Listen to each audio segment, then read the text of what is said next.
தமிழ்நாடு சட்டப்பேரவை தேர்தல் நெருங்கி வரும் நிலையில் எதிர்க்கட்சித் தலைவர் எடப்பாடி பழனிசாமி அவர்கள் இன்று முதற்கட்ட தேர்தல் வாக்குறுதிகளை வெளியிட்டுள்ளார். இந்த அறிவிப்பு தமிழக அரசியல் களத்தில் புதிய விவாதங்களை உருவாக்கியுள்ளது. தமிழ்நாடு அரசியல் களத்தில் சட்டப்பேரவை தேர்தல் நெருங்கி வரும் நிலையில் அரசியல் சூடு நாளுக்கு நாள் அதிகரித்து வருகிறது. அந்த வகையில் எதிர்க்கட்சித் தலைவர் எடப்பாடி பழனிசாமி அவர்கள் வெளியிட்டுள்ள முதற்கட்ட தேர்தல் வாக்குறுதிகள் அரசியல் வட்டாரங்களிலும் பொதுமக்கள் மத்தியிலும் பெரும் கவனத்தை பெற்றுள்ளது. இந்த வாக்குறுதிகள் என்ன சொல்கின்றன, அவை எந்த திசையில் செல்கின்றன, மக்களுக்கு இதில் என்ன அர்த்தம் உள்ளது என்பதையே இந்த வீடியோவில் விரிவாக பார்க்கலாம். இந்த முதற்கட்ட வாக்குறுதிகள் முழுமையான திட்ட விவரங்களாக இல்லாமல் தேர்தலை முன்னிட்டு எதிர்க்கட்சியின் அரசியல் திசையை வெளிப்படுத்தும் ஆரம்பகட்ட அறிவிப்பாக பார்க்கப்படுகிறது. பொதுமக்களின் அன்றாட வாழ்க்கையை பாதிக்கும் முக்கிய பிரச்சினைகள் இதில் மையமாக வைக்கப்பட்டுள்ளதாக அரசியல் வட்டாரங்கள் தெரிவிக்கின்றன. முக்கியமாக விலைவாசி உயர்வு, விவசாயிகள் எதிர்கொள்ளும் சவால்கள், பெண்கள் பாதுகாப்பு, இளைஞர்களுக்கான வேலைவாய்ப்பு, கல்வி மற்றும் சுகாதாரம் போன்ற அடிப்படை துறைகள் குறித்து இபிஎஸ் பேசினார் என தகவல்கள் வெளியாகியுள்ளன.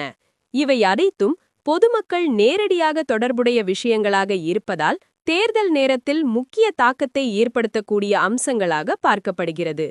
அதே நேரத்தில் இந்த முதற்கட்ட வாக்குறுதிகளில் குறிப்பிட்ட தொகை, திட்டப்பெயர் அல்லது நடைமுறை விவரங்கள் வெளியிடப்படவில்லை என்பதும் குறிப்பிடத்தக்கது.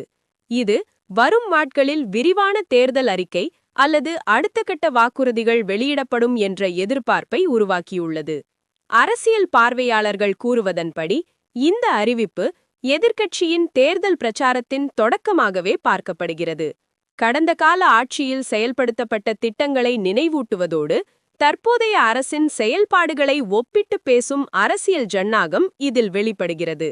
இதற்கிடையே ஆளும் கட்சி மற்றும் பிற அரசியல் கட்சிகள் இந்த வாக்குறுதிகள் நடைமுறையில் சாத்தியமா என்ற கேள்வியை முன்வைத்து விமர்சனங்களை தொடங்கியுள்ளன. ஆனால் தேர்தல் அரசியலில் வாக்குறுதிகள் என்பது மக்களின் நம்பிக்கையை பெறுவதற்கான முக்கிய ஆயுதமாக இருப்பது அனைவரும் அறிந்த விஷயமே. பொதுமக்கள் மத்தியில் பார்க்கும்போது சிலர் இந்த அறிவிப்புகளை வரவேற்கும் நிலையில் இன்னும் சிலர் முழுமையான விவரங்கள் வெளிவந்த பிறகே கருத்து சொல்லலாம் என்ற நிலைப்பாட்டில் உள்ளனர். குறிப்பாக இளைஞர்கள் மற்றும் விவசாயிகள் மத்தியில் வேலைவாய்ப்பு மற்றும் வருமான பாதுகாப்பு தொடர்பான தெளிவான அறிவிப்புகள் எதிர்பார்க்கப்படுகின்றன. அரசியல் ரீதியாக இந்த முதற்கட்ட வாக்குறுதிகள் சட்டப்பேரவை தேர்தலுக்கான அரசியல் போட்டியை மேலும் தீவிரமாக்கும் என எதிர்பார்க்கப்படுகிறது. வரும் நாட்களில் மற்ற கட்சிகளும் தங்களின் தேர்தல் வாக்குறுதிகளை வெளியிடத் தொடங்கும்போது அரசியல் களம் மேலும் சூடு பிடிக்கும் என்பதில் சந்தேகமில்லை. மொத்தத்தில் சட்டப்பேரவை தேர்தலை முன்னிட்டு இபிஎஸ் வெளியிட்டுள்ள இந்த முதற்கட்ட வாக்குறுதிகள் எதிர்க்கட்சியின் அரசியல் பயணத்தின் ஆரம்ப கட்டமாகவே பார்க்கப்படுகிறது. விரிவான வாக்குறுதிகள் எப்போது வெளியாகும், அவை மக்களின் எதிர்பார்ப்புகளை எந்த அளவுக்கு பூர்த்தி செய்யும் என்பதே வரவிருக்கும் தேர்தலின் முக்கிய கேள்வியாக உள்ளது. இது குறித்த உங்கள் கருத்துக்களை கமெண்டில் பகிருங்கள். இத்தகைய அரசியல் செய்திகள் மற்றும் நியாயமான பகுப்பாய்வுகளுக்காக நம்ம சேனலுக்கு சப்ஸ்கிரைப் பண்ண மறக்காதீங்க.